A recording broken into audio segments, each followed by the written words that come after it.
everyone. Welcome to the Overseas Famous podcast. I am Kevin Owens, joined today with Briana Williams.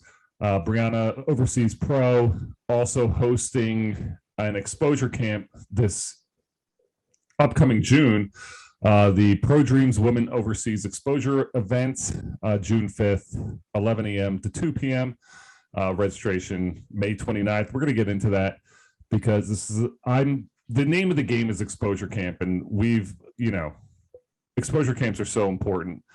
There's so many, but Briana's focusing in on the women's overseas exposure camp, and we're going to talk to her about that. Also, her incredible career where she, played overseas, notably in Kosovo. So, as you know, if you listen to the show before, anytime anyone played in Kosovo, there's always going to be a wild story coming. But Briana, thanks so much for joining us today. Yeah, no problem. Happy to be here. So let's go into your career first and foremost.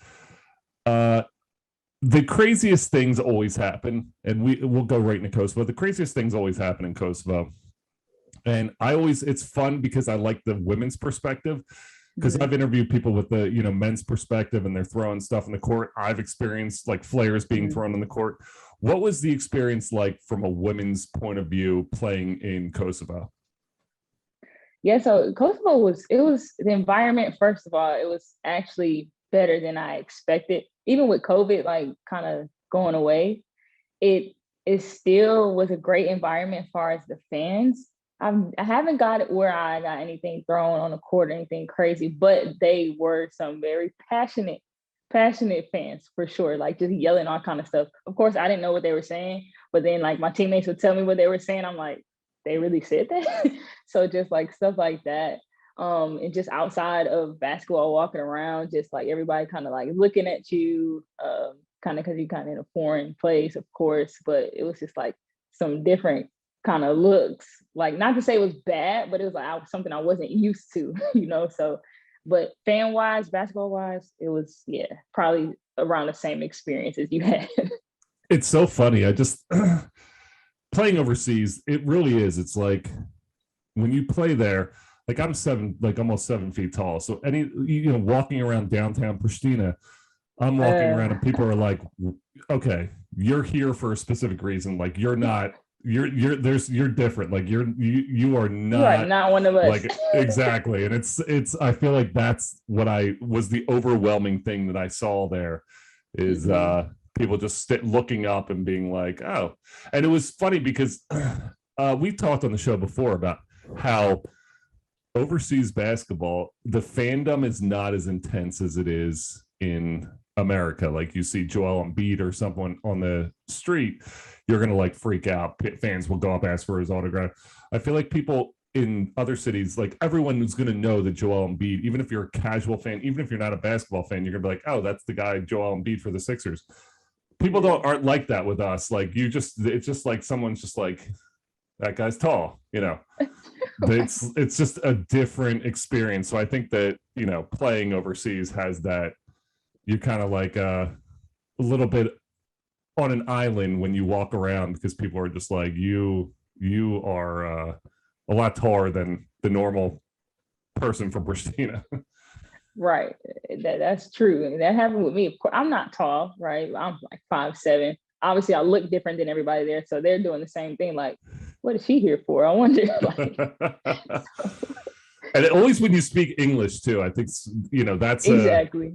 And it's tough. I mean, learning Albanian, like you said, you hear some of the things, like I knew pretty much, and I can't remember them now, but at that time, I knew all the Albanian curse words because you would hear fans say them either to you or someone else, and you're just like, what's that mean? They were like, you don't want to know. I was like, all right. So I know that word. I'm going to put that in the bank because that's something that will come back. So what brought you into, you're playing, what brought you into wanting to set up an exposure camp? So what really brought me into it, just like over the years, people asking me, of course, like what I do, and knowing that I play basketball, especially my peers, like, and them having the desire to do the same thing and not having the opportunity to do it. You know what I mean? because you have many events and stuff, and some of them you don't get overseas with them as well. Of course, you have to perform on your own when you come to these events, but it's just like the reason I did it is because those people who came to me, and I want to be an outlet for those who do want to play overseas, no matter what level it is. I always tell people, like, try it, do it if you get there, and if you don't like it, it's temporary, you can come home. You know what I mean? So I just want to give that gateway and opportunity for the women to be able to live out their dreams and desires to play professional.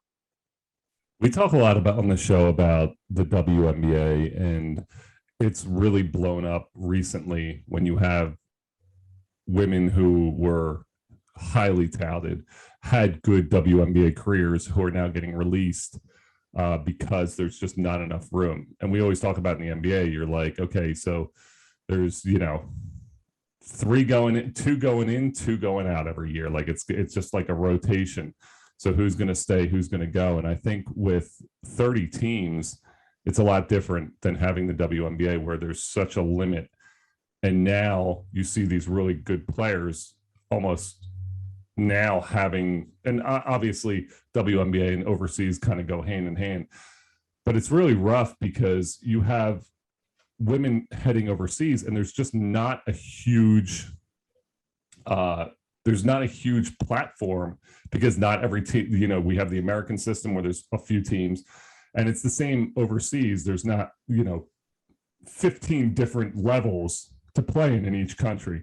So how difficult is it when you're putting this together to get some of those coaches in there to be like, listen, you know, we have some talent coming in. We really want you to take a look at this, but knowing that you never know what's going to happen because of the complete influx of athletes trying to, you know, compete for those jobs.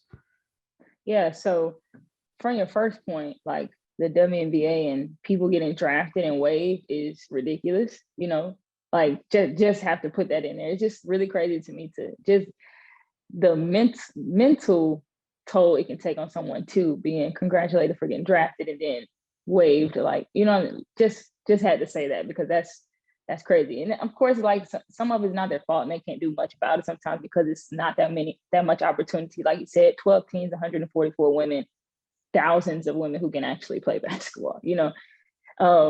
But just I don't know. I forgot the other question. I'm so sorry. I just got really passionate about that. No, I love it because you want about the teams. I'm so sorry. Yeah, no, you're good, because it is something to be passionate about. I think like it's crazy. It's like wild to me that you have this, and like everyone is like, I've said it. I've lived outside of Philadelphia, so I love the idea of like having a WNBA team because I think it would really pick up. And I always said, like, we've talked about, how can you create something where you have, okay, maybe a back-to-back where the WNBA season becomes a little longer. So, you know, the Brittany Griner, she's overseas and everyone has to keep heading overseas, as opposed to like having a WNBA season that could pay, that could be like a longer thing. And now you can kind of combine it with the Sixers and the women, you know, and everyone kind of has this family of, hey, we're going to help each other out. And sorry, I get on tangents too, because I think it's ridiculous that you know, you have some of these names and you're like, how in the world are they getting released? They're exactly, you know, it's just, it's sad. So yeah, so the just kind of going into that, like how did with an exposure camp, can you like have that competition now where you're competing, or all these girls are competing, and now there's like so many other jobs out there, and there's such an influx of talent, and there's just so little places for them to go. Yeah. So with that, like, I always make it my duty when I go overseas to network, make connections, not just network, make connections that are lasting connections. You know what I mean? So when I do that, I'm building this rapport with the teams. So most of these teams that we'll be watching, I have been in contact with personally, you know what I mean? And agents as well, even overseas agents. I've never lost my connection with them, especially if I had a great experience, you know? So as soon as I told them about it, they were like, yeah, for sure. Like, we're all in. They want to see what talent is out there that might be close to me, or, you know, that someone I may know. Because when you see someone that is doing well, see a good player, you're like, I want to connect. Those coaches are like, I want to connect with other people that she knows. You know what I mean? So that's kind of how it is, like networking, connections. That's a huge thing. You're so, I mean, what Overseas Famous, what we've become, is we have, mastermind sessions where we have overseas athletes and they're all sitting in these meetings, 10 to 12 people per meeting. And that's all it is just like, okay, what are you going to do to help your cause for your post-career life? What are you going to do to help your cause now? How are you going to improve yourself? And it's all networking, because when you get a group of people together, like the networking is so important. I mean, it's like when you retire, like I got into LinkedIn and I'm like, okay, this is networking, because I mean, you definitely know, like playing college basketball, you are promised the world. Like I remember I had college, I went to Monmouth and they're sending me stuff with like the New York Giants organization. You'll have a job here if you want, in the marketing department. I'm like, oh, cool. And then you head overseas for like 12 years and it's like, oh, there's been 12 years of players now taking that spot. So I think it's tough, but I think like the networking is so key, and not a lot of athletes really understand how important it is to build that networking, to build your network up, because like this, now you're able to help and create new opportunities for new overseas athletes just through your networking. And that's something, it's great to have that put into overseas athletes' heads, to be like, you need to network, you need to set these things up, because you never know where it's going to go. And now you've created this incredible opportunity for people who want to chase their dream. And I just commend you for that, because I think it's awesome. Thank you. I appreciate that. Yeah, for sure. And going into, so have you ever had an opportunity, did you ever participate in an exposure camp when you were kind of getting into professional basketball? Yes, for sure. Yeah, I don't know who someone who hasn't, unless they're like just highly touted. Exactly. And, going to UConn or something. Like, yeah. Yes, I have. How was that experience? So the very first one I went to was not that great.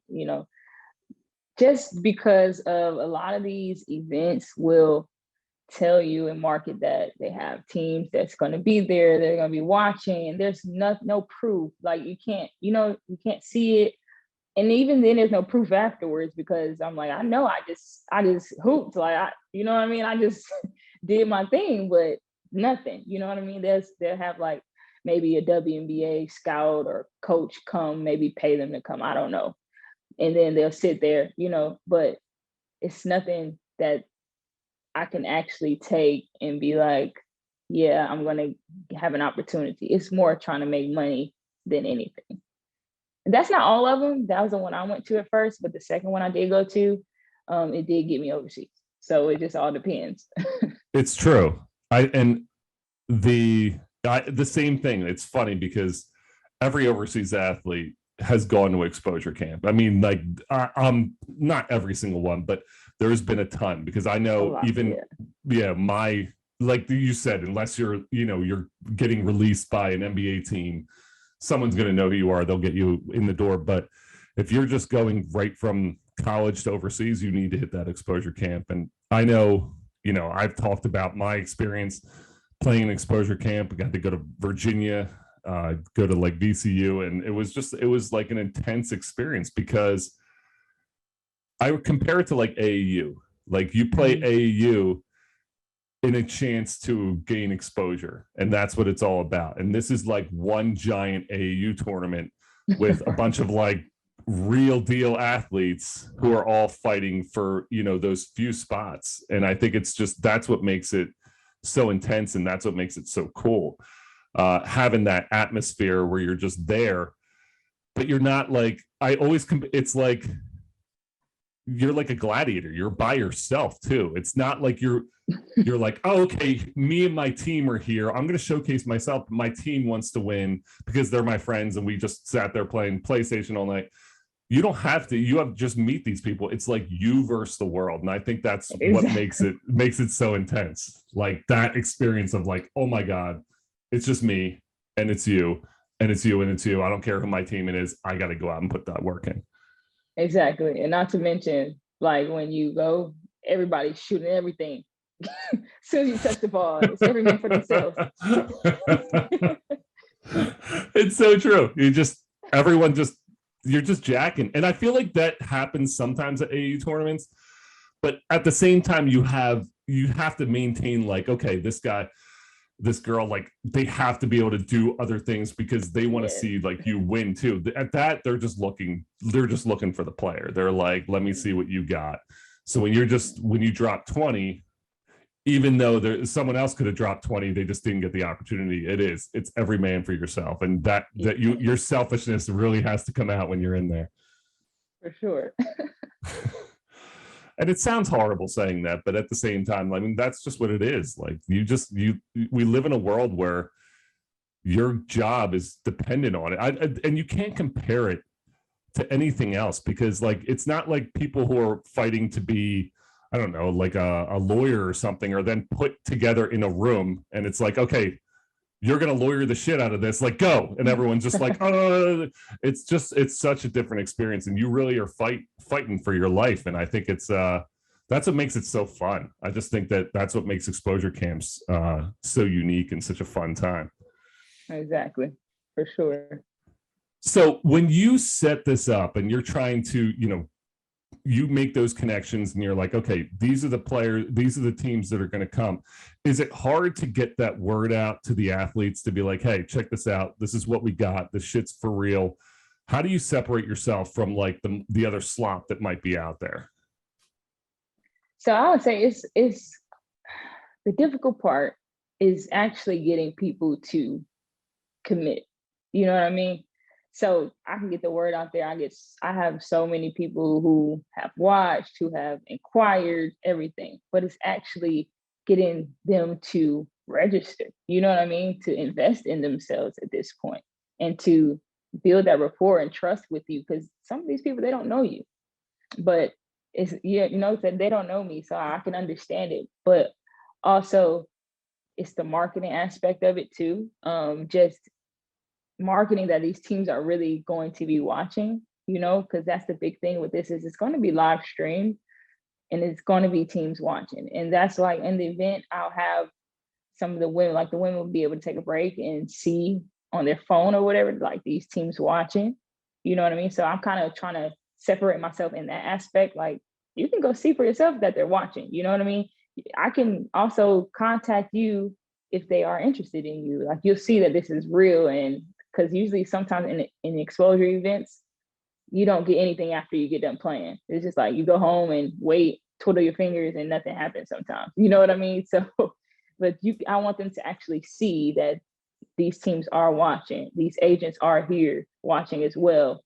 Even if you don't get seen by those teams as far as signed, you still have agents there too that might like you as well and think they can get you another position somewhere else.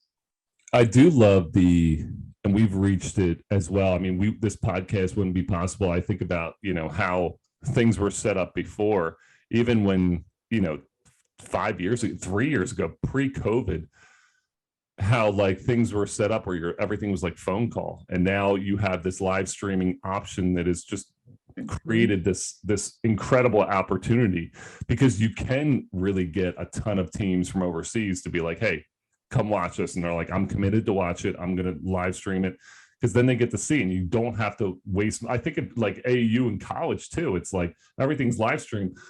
Like Calipari can sit there and like, Gino Oriana can sit there and just watch, like turn their TV on and watch a live stream of AU all day and be like, okay, I like them. It's made recruiting so much easier. And it's a great thing. And this opportunity as well, you have this live stream option, and now people sitting in Germany are able to watch this event and be like, okay, I want that person. I think that's just such a great opportunity that technology has given us. Even since then, like we had like just a bunch of scouts sitting at the ones that I went to. There was not an option like this. It's just incredible. Yeah, for sure. Like you hit it on the nose. Like this was not there, and like I feel old when I say that. Like this wasn't here back in the day when I was in Yep. college. But it's true. It's like the new thing, and it's so great, and it's like gonna be the future for sure. It is. It does make me sound. I mean, I'm 41, but at the same time, the technology that is coming and coming and coming, like it's crazy. Like I even think about, I retired in like 2011, Mm-hmm. and like Netflix wasn't a thing then. Like it didn't even Mm-hmm. exist. And now I just remember like I used to pack a huge binder filled with like CDs and DVDs and stuff. And Yeah, that's what I would yeah, watch because you would just, there's nothing else to watch. Now it's like you can be like, people can watch TV from home. It's just, it's incredible. Like the technology has given in what, like 10, 12 years. It's wild. And even I think it's just going to keep progressing and progressing. And like how you're able to stay up on that and like have that tech side where you're running this exposure camp and it keeps growing. Like that's those things where you can start thinking about like, okay, how can I stay ahead of the competition because technology is going to keep growing? How do I utilize that technology and use it to grow this into something that's just going to be bigger and bigger? And that's just like, those are cool things that you're going to be experiencing. And I think that's like awesome. I think that's like commendable. And I think this is going yeah, to be for really cool sure. for you. Yes, for sure. And I'm excited about it for sure. And I'm just hoping to give somebody the opportunity, like that's literally the whole thing around the event and the exposure event is opportunity. You can say that you tried and you did it, and there's your opportunity. And it's going to keep coming. Like I expect to keep doing this yearly, like an annual thing. Like even, I want to grow and grow and let people know that this is for real. I love that. I just think it's so needed. And having, good I also think you as an overseas athlete yourself, it separates you from the rest of the pack. It separates you from everyone else because you've been there. And I always say that whatever we do as overseas athletes post career, in our career or business wise, we are separated because we've been there. We've done that, and we have such a unique market that you're able to kind of advertise this to and get this out to. But you've been there, so you're not some crazy scout from Slovakia and just like sending emails like, come join this exposure camp. Like you did it, you've played, so you're Exactly. trustworthy, you've got that cred. And that's just why it's, everyone should be hitting you up and being like, yep, Pro Dreams, I'm Hey, gonna be there. that's what I'm saying. Like, seriously, because like you said, is building that rapport. I keep saying that, but it's the truth. Because if I have a peer and they see me doing it, and I just got done playing, like, and I haven't even officially like retired. So when you see that I'm playing, it's like they're looking like, yeah, I can do that. I'm literally right there. Like we're the same age group, same generation. It's like to see that firsthand and not, like you said, somebody that you're like, I don't know about this, scratching your head about it. Like it's different for sure. Well, this is incredible. So in Atlanta, June 5th, check it out. The Pro Dreams Women Overseas Exposure event. Registration is May 29th by noon. Make sure you're registering. Yes.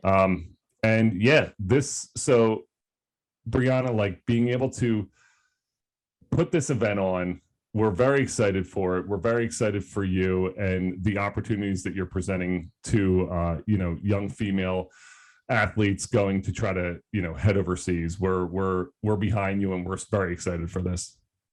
I appreciate that 100%. Like I'm behind you guys too. Like I love what you guys are doing because we don't have that many outlets as overseas players. And sometimes we're the minority in it all, but because you have the NBA, WNBA, have all the Uh-huh. leagues, So this is great. This is super great what you guys are doing too. And I appreciate you very much. Well, we And appreciate everybody, you. June 5th, May 29th, registration deadline.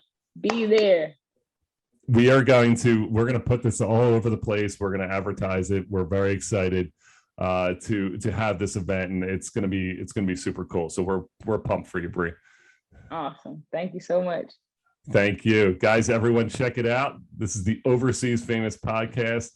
Briana Williams, Pro Dreams Women Overseas Exposure event, June 5th. Check it out.